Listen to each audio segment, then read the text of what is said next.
I have to be the luckiest mom on the planet to have had. Sorry. Sorry. To have had 4 years with you, and then another 4 with that. Priceless. Priceless. Yeah. Happy Disability Pride Month. Happy Disability Pride Month.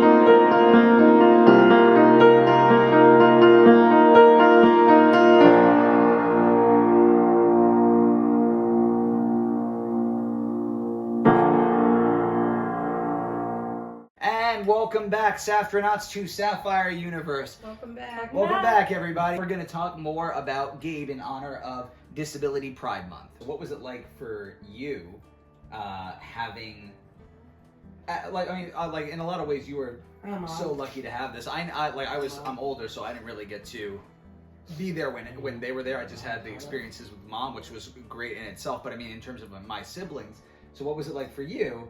Knowing that Gabe was there and like at random points maybe seeing him in the hallway, like what was it like? Especially since it was the first Oh my time. God, it was. Right. I'm like so unbelievably like grateful that I got to like finally go to school with him because especially for middle school, we went to school together for 2 days and then the program ended up not working out, so Gabriel transferred to a different school. But once we got to Murrow, it was like I had a safety blanket with me 24/7. Even if I didn't see him all the time, I knew he was there. He was there. And I have like so many vivid memories of like just seeing him walking down the hall, like leaving his paraprofessional behind because he wants to walk by himself because he's independent. And I would see him and be like, Gabriel! And he'd like come running towards me, or he'd pretend he didn't know me, but that's okay. And say hi to your friends. Yeah, and say hi to my friends instead. Right. It was magical to see him thrive into this independency and also a teenager essence as well, because you got to see him slowly mature and grow into himself and the kind Still of with the person bow he wanted ties, to be. though. Still dressing It up. turned into ties, though. Oh, it did turn eventually into turned into ties. ties. You want The a tie? suspenders You want to wear a tie to went school? away. Well, that's because he developed a waist. Right, So right, his suspenders went away. He was able to do it. That six-pack was coming in. Yeah. Oh, sorry. What's Yes, up, Gabe? yes. What? Holiday and tie. How you want to wear a tie He for used the to wear- holidays? Yes, he used to wear he always had holiday ties. He Oh, had that's right. specific- Gabriel's aspect of being a mayor was huge in elementary school. I'm pretty sure it was obviously there in middle school, but in high school it like grew because our high school had like 4,000 students without even counting like the faculty and stuff. And I don't even know if I could ask everyone, but majority of the people 75% of probably either knew Gabriel, have seen him before, or just knew of this beautiful light in like this small body that would just bring so much energy and happiness to everyone. Like he would, and I've seen this so many times, he would go up to random people just sitting during their free period and just give them hugs or just sit and talk to them as if he's known them for years.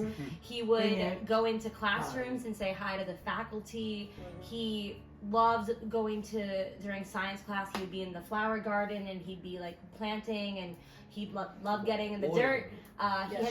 He had some friends, like another Down syndrome kid named Adam. They were so close, and their powers were really good friends. So Gracie. They would always play together, and you'd see them walking down the hall, and Gabriel would sometimes be holding Adam's hand, and it was just, it was beautiful to see him as his own person, but it was also beautiful to see him making friendships with other kids, because for the longest time, you know, it was a little difficult, other than like little friends here and there, but to build relationships on a continuous basis. And also with his powers as well, which I'm sure you were going to add in.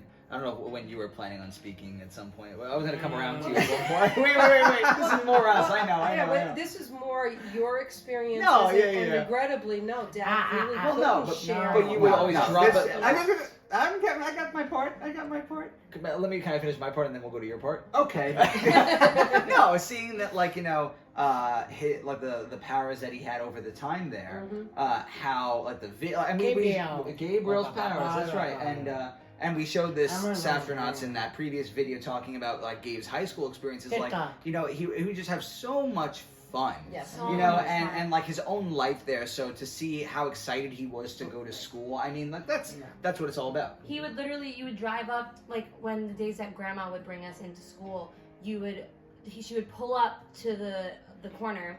Gabriel would immediately say, "Bye, Grandma," and he'd like go out of the car and start walking towards the door, leaving, and he was That's right. he had his bag, and he was just so excited to walk in there. He loved going to school. Yeah, business. And then towards the last couple of years of when they were there, I took on another job at school. Aside from teaching, I became the attendance coordinator. So I was in the attendance office in the latter part of the day. It became even more of a ritual because their jackets would hang in the attendance office, and throughout the day, every now and then, one of them would pop in to hug any of the ladies that were there, and she was a monitor there. But Gabriel always began his day with me in my room and ended his day at the attendance office. And he would come in, he would sit to wait for the bus, and he would give everybody got their hug goodbyes. All the women in the office, including me, it must have been from something with birth because they are huggers, both of them. They can't leave a room without hugging every single person in that room.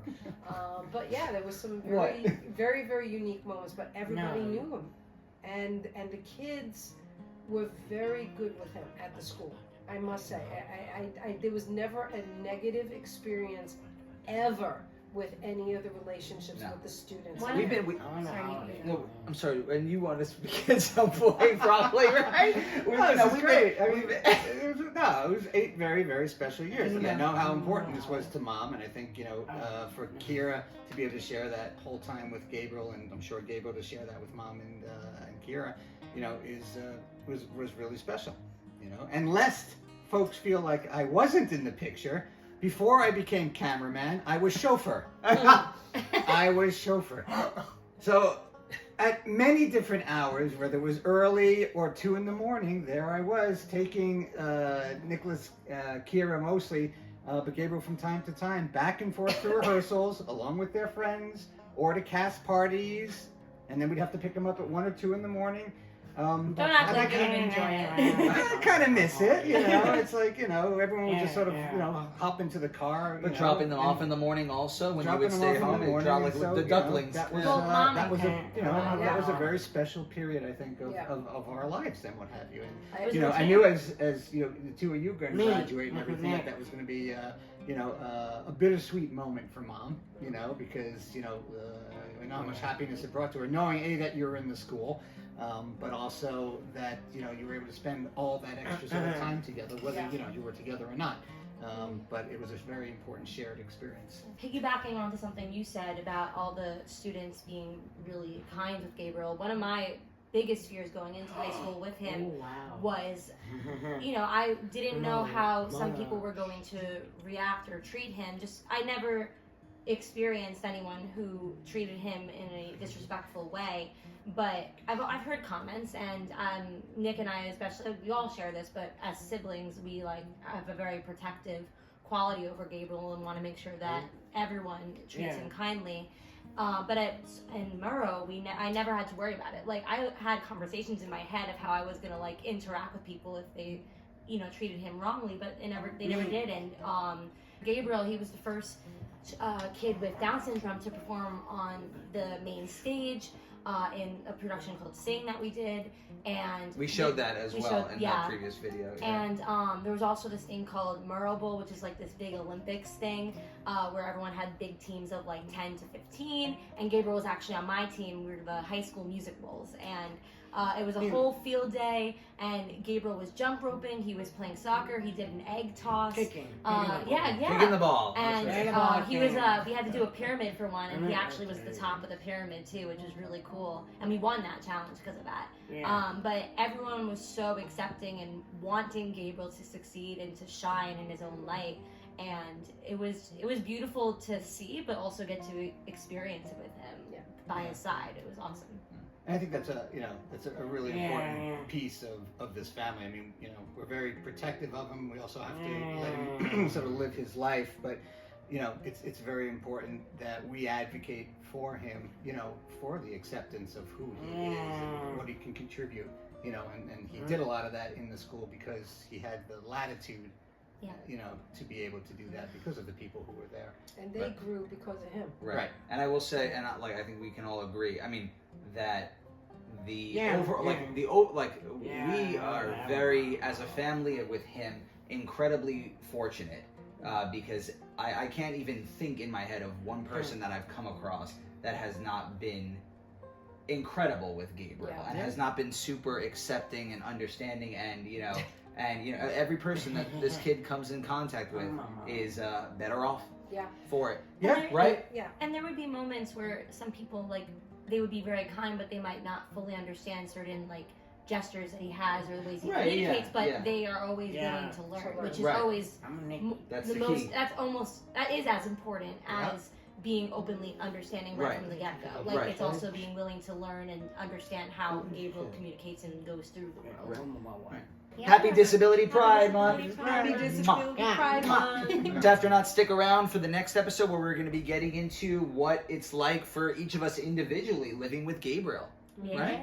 Ready? We love you, Saftronauts. Gabe. Gabe. We love you, Saftronauts.